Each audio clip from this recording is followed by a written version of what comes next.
Captain Jack awoke from his sleep to find a shadowy figure standing opposite him. Glancing around, he saw that all his teammates were still asleep, confirming that the figure before him was an enemy. As he reached for his gun to counterattack, the figure had already pointed a weapon at him. Knowing he couldn't outdraw the enemy, Jack closed his eyes, resigned to his fate. However, when he reopened them, the shadowy figure had vanished. The next day, the team continued their mission, heading toward a castle to relieve the soldiers on duty until the next squad arrived. On the way, they encountered a group of refugees. The sniper offered his coat, scavenged from an enemy, to one of the refugees, a detail of some importance. After a night of trekking, the 5 soldiers arrived at their destination, but something was off. The soldiers on duty, despite having beds, had all been sleeping on the cold floor. As soon as the team arrived to take over, the previous soldiers hurriedly left. Though puzzled, the 5 didn't think too much of it.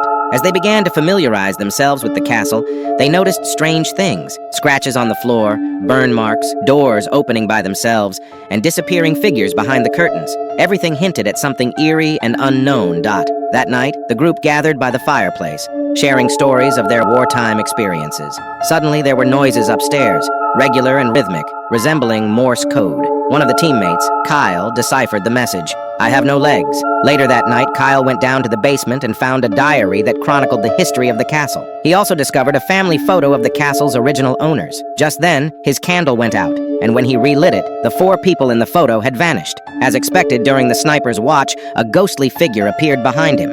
The next day, they received a message over the radio. A German squad was approaching their location. Staying there would be suicide, but abandoning their post meant facing a military court. After deliberation, they decided to stick to their mission. That night, the Germans arrived, and the group hid in their defenses, bracing for the worst. Fortunately, they had locked the main gate from the outside, making the Germans think the place was abandoned. Just as the Germans were about to leave, a loud noise echoed from the castle. Clearly, the ghosts were up to something.